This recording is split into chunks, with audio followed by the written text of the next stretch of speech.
this album I've been working on with Suvi, the cellist, for about 2 years, I would say. Like did work, soundtracks, did theatre stuff, and it's just been so busy.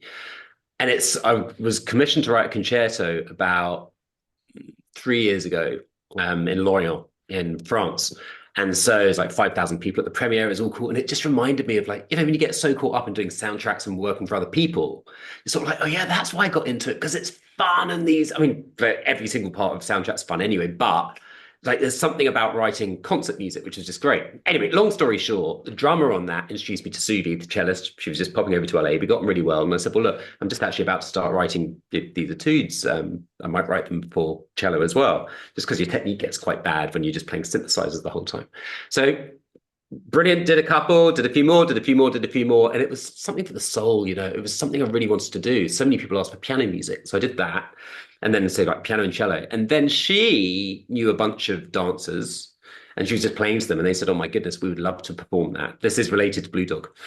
Because then we had the principal ballet dancers from the San Francisco Ballet, and we had someone from the Toronto Ballet, Keith and Lear. They all started choreographing it and doing it at various performances. I was like, this is fantastic. When art inspires art, it's fantastic. And then these filmmakers got in touch who had heard the dancers doing it with Suvi, and they said, look, we're visual effects artists. We worked on like stuff like I Am Legend, Terminator, like all of these huge films, but we would love to use your stuff as part of the process of experimenting with AI. And I was like, oh God, AI, here we go. Kind of like, I'm not a big fan of photoreal AI, where everything tries to be something that's already been done. I'm like, well, what's the point? And they said, no, no, no, no, no, that's not what we want to do. We want to use it as part of the process, but to see what's possible as far as making art with it. So, the videos that you've seen, it's not photoreal art. They've actually tried to create something original out of it. And so it's been fascinating seeing what works and what doesn't work. And like they sent me the first batch, oh, that's beautiful. And they said, yeah. I was like, but it was almost like wallpaper. It doesn't tie in with anything. So then they're like, but if we come and do a photo shoot with you guys, and they do motion capture, and they filmed us all in here in time to click track with the tracks. And then they started incorporating that into the tracks, and Suvi's bow becoming a branch or whatever, all of that kind of stuff. I just think they're utterly beautiful, like this whimsical animation. It's like transcendental.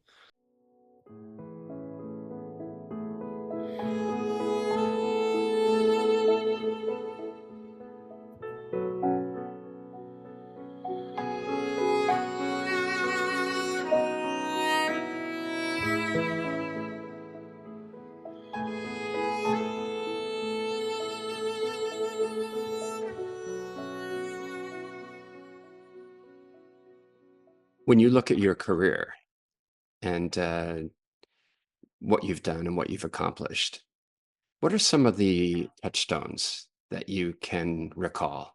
I remember when I got Limitless, the first big film that I did, and I was in Glasgow at my house, and yeah, it was snowing outside. My wife was out with some friends, and I got a phone call from Season, the music supervisor in LA, phoning me up to tell me that I got the gig.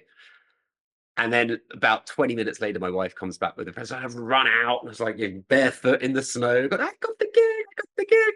To then find, a week later, there's Bradley Cooper and Robert De Niro and Abby Cornish looking down on the screen at me in my little studio in Glasgow. And it was one of those pinch me moments. So then you move on. And then I wrote the US Olympic anthem.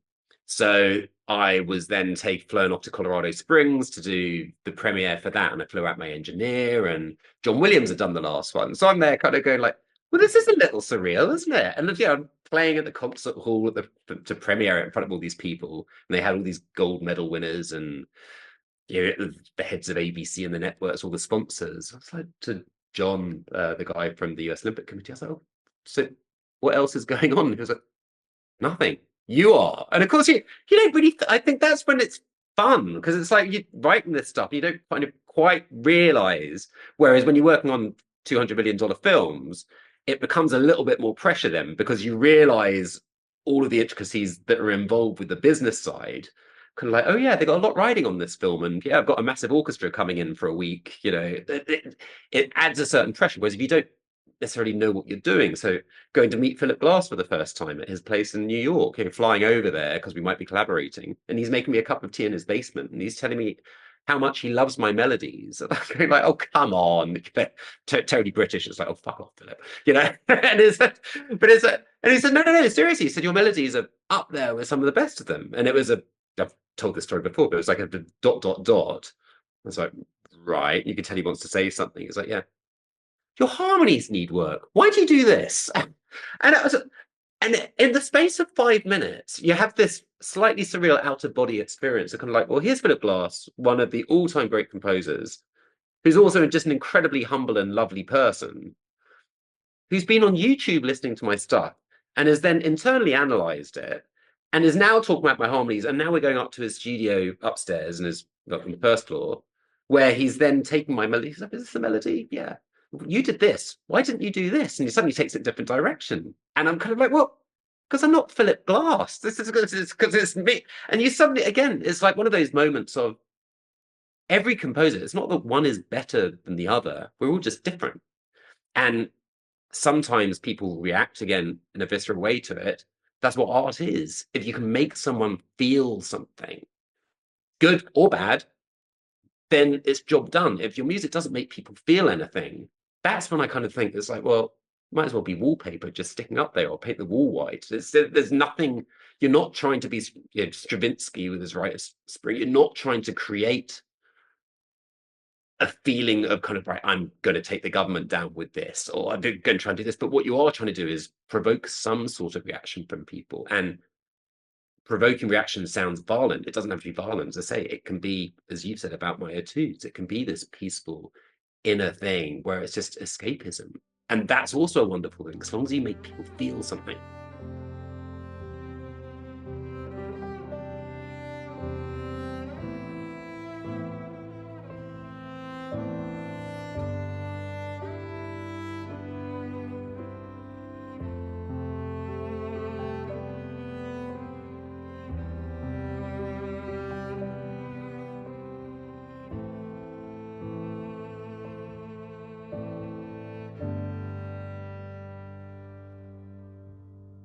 I think what I've adored about this project is, as we've covered in this chat about art and inspiring people and making you feel things, what I felt when I saw the films that they created, which were inspired by my music, they're taking those and then trying to teach the AI or the whatever it is that they're using.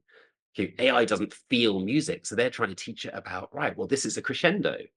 But there's so much talk about AI taking our jobs, and oh my goodness, we're all doing. If you could see the crap that was done, I think everyone would feel so much better, because it's like, wow, it's really not a case of prompt, make a film.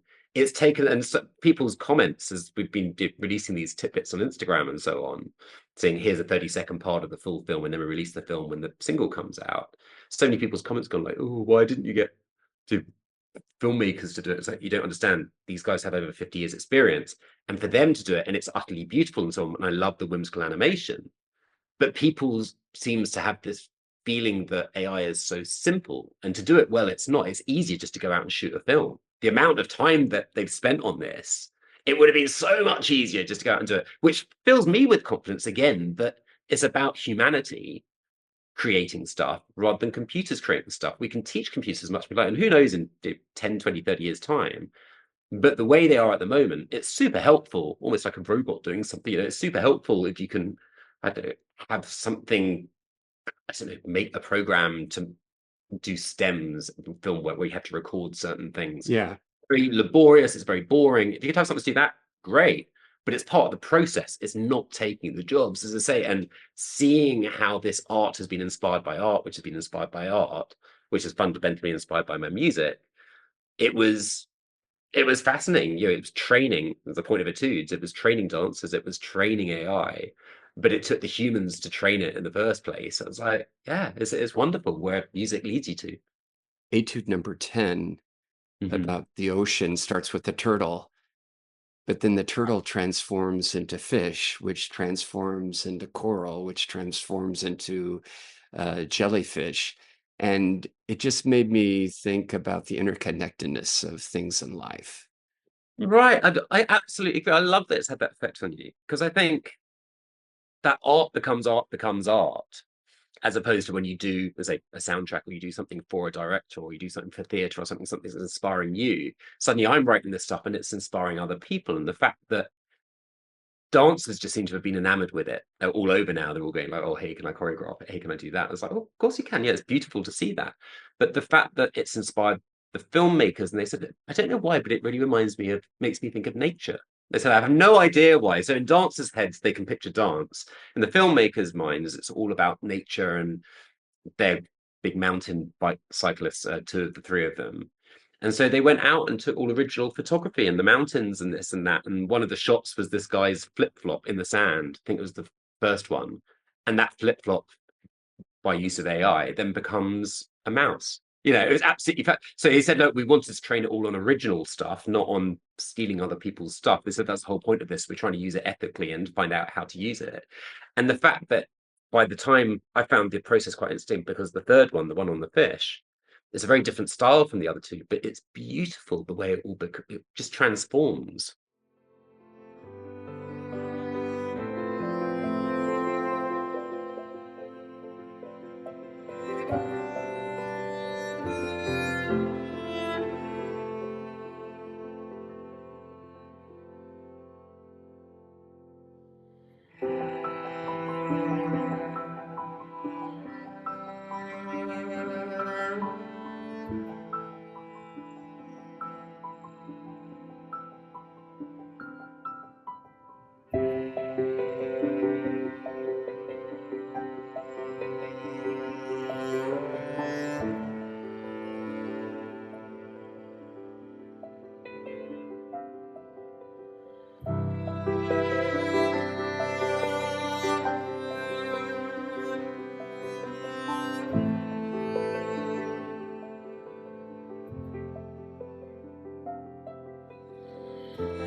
Yeah, I mean, it's very true. I think every part of life now is so hectic and so rushed. I've got two kids, so I'm playing taxi the whole time anyway. But it's like you don't get time to sit and breathe, and people don't tend to listen to albums like they used to, where you just sit down and listen to the whole thing. It's like a track, a track, a track, or a snippet of a track or whatever. And the whole thing with this is it's as much a kind of sit back and take you to a different place and just breathe.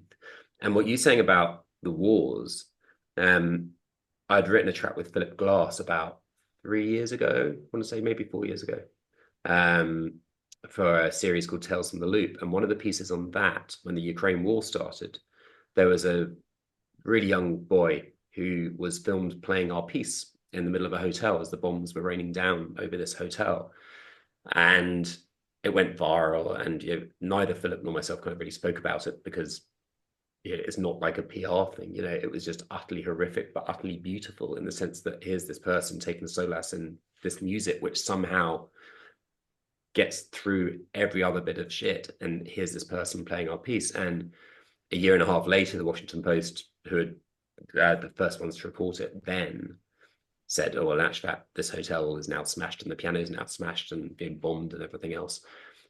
So it was utterly horrific, but also something. The fact that music can make people feel things so much, and I think particularly piano and cello, which is one of my favorite instruments for Sudi, um, it makes people feel something. And so I love that you feel this because, as I say, the idea of this is they're pieces for people to practice, which are beautiful and melodic, and aren't what I had to study when I was at college. I was just like, well, why can't they be tuneful? Why can't they just be tunes? You can call them etudes, you can call them what you like, but it's just stuff to sit down and play and practice. But the fact that people go, oh, these melodies are beautiful. Oh, this is beautiful. Oh, it takes me to a different world.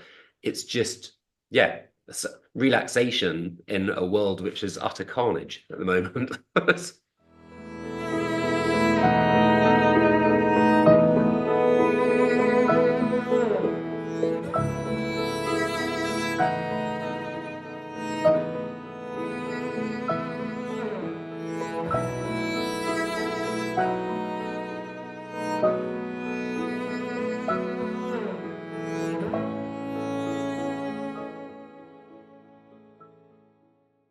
think when you start composing, we're all incredibly insecure as composers. Yeah, it's like, oh, please like my music. And then you start thinking, oh, sod it. I don't care if you don't like it. I'm just going to write it anyway. I'm not writing it for other people to like. I think you've got to start writing it for yourself to make other people like it. You can't try and second guess what people want.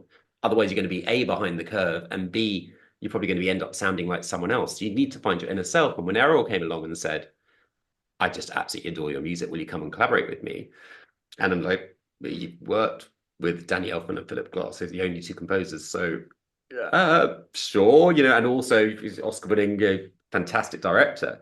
But it gave me then this inner confidence that, well, if someone like that is just coming to me because they like my music, I can't be that bad. And so you start then getting just confidence to go, right, I'm just going to write stuff that I like. So going back to the Etudes, it was music that I liked. And then I couldn't believe it when all these dancers started dancing to it. And then the filmmakers started doing it. It's lovely when you get reactions from people, or people send you little stories going, oh, I'm in Australia and it's a beautiful sunny day. And I've got one yesterday from someone saying, hey, it's literally been out for a day. And they're like, oh, this was put on my new release. I didn't even know about you, but it's just popped up on Spotify, and love it. And it means a lot as an artist to hear people when they get in touch about things like that, when it's not massive commercial music, but more something from the soul.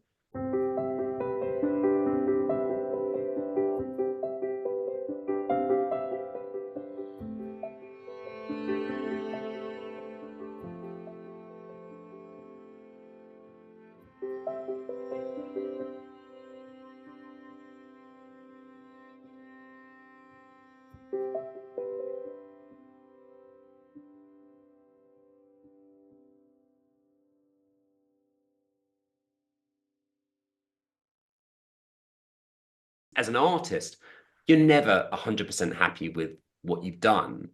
But I think you just go forth and you try things out and you see what happens. And sometimes it doesn't work. Sometimes it does. Even the greatest artists and the greatest albums have got filler tracks on them, or what I would call filler tracks. I'll listen to them and go, why is that on there? You should have just cut it down to 8. It's like, but if it's brought them happiness, or they've tried it and something's clicked in the studio, why not? It doesn't mean that everyone needs to listen to it, but it's like, share it with the world and you get on with the next piece of art.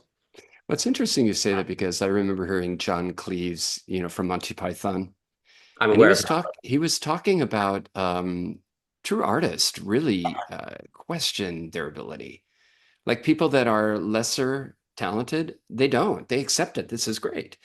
But true artists, they constantly think about improvement, or that maybe it's not good enough. They got to keep refining and refining, because ultimately it's a work in progress. And maybe when that person, maybe when you're 90 years old, you'll finally say you're almost there. But I don't think so, Yeah. because it's gonna, you won't be there until it's that last day. And maybe Yeah. even then. Yeah, and even then, you're not satisfied. And I think that's why soundtracks are good, because you have to be done by a certain time, because the film's going out into theaters on TV or whatever it's doing. So you have to have a deadline. And I think that why I'm saying this album's taken 2 years is because it's been a blessing and a curse. And in the end, Suvi was like, "Are we ever going to release this thing?" It's just like I've been playing it, and I think she played it in the New York Fashion Week, and someone was like, "Well, where can I hear it?" And she was like, "We haven't released it yet." So, but that thing of kind of like, well, I can just do one more tweak, or I can do one more tweak, or we're doing some electronic versions of them, which will release at the end of October, which is a completely different vibe, but it's not a different vibe. It's just, but it's how I always say picture the cello with electronica and piano. And I think it's a really nice blend. But in the end, it's like you can tweak them till the cows come home. But in the end, if you don't put them out, no one's going to hear them. So it's like, okay, well, we'll put that out and I'll work on the electronica ones. I've got a bit more time and get those out at the end of October, November. But I think going back to your comment about John Cleese, I think you will always doubt yourself. And you can say, well, I think that I've already written that kind of track, but maybe this one's better. Or no, it's not as good as that one. Or yeah, you think you've done your best work. So why am I even bothering? You're filled with that self-doubt. And sometimes it's crippling. I hate it at the beginning of a soundtrack. You look at a blank page and go, oh my God, I think I've done my best work. I now need to try and do something better than that, but I don't think I ever will, because I don't know how I was in that headspace. And that for me is what collaborations are all about, because you start a project, you have no idea what you're going to do, you're in inner turmoil, And you go like, why are you in inner turmoil? It's supposed to be fun, right? Just start writing, even if it's the worst stuff you've ever written. And then the process goes again. And then the director, they'll take you along a certain path. And by the end of it, you get to a place where you have, I remember that with Dread, but Alex Garland. Like you got to the place where I have no idea how I wrote that stuff. But then it was really, really popular for whatever reason. It just seemed to hit a zeitgeist. And I couldn't do it again, I don't think, because it takes that collaboration. And even if you work with the same director again, you're never going to get the same collaboration because you hit on lucky things along the way, lucky breaks, whatever, whether it was a hit point that suddenly goes, oh my God, that beat happened just as he fired the gun. Well, that was a fluke. I literally just started the track and there it goes. And you couldn't recreate it again if you tried. And that gets your brain going off in a different way. So whatever that whatever the formula is for creating a good track, none of us bloody know. So you just keep on going, and that counts whether it's, as I say, like classical music, concert music, whatever it is. Just sometimes you write a track that resonates with people, and it's a wonderful feeling.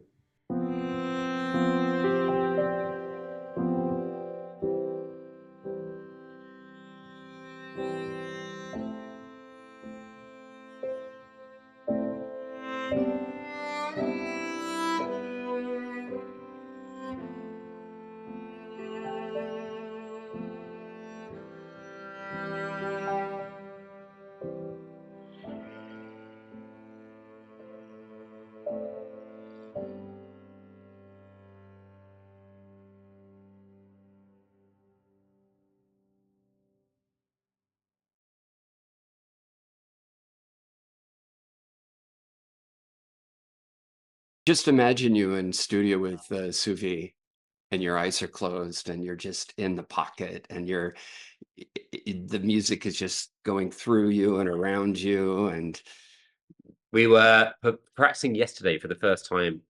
We're premiering these in a couple of weeks, East West Studios in Hollywood. And it's so funny because, again, wrote them a little while ago. We recorded them properly last year, or end of last year, beginning of this year, something like that. Um, but to actually now, after everything else, and there's the sheet music done, there's a vinyl done, there's all this kind of stuff which takes up your time, to finally just sit down and play them. Because we should really rehearse these, we're going to premiere them. So she came up and we just played them for about 5 hours, and it was bliss. Instead of just, again, you tune everything else out and you just get to immerse yourself in the music, which is exactly like it is when you're starting out and you're practicing at the conservatoire or whatever else. And then you bounce ideas off each other and like, oh, do this a bit faster or a bit slower, or let's take this up. Yeah, it's great when you suddenly get to actually play the music. well, Paul Leonard-Morgan, thank you so much for spending some time with us on a Saturday, and looking forward to seeing you on the 10th. Well, thank you very, very much for listening.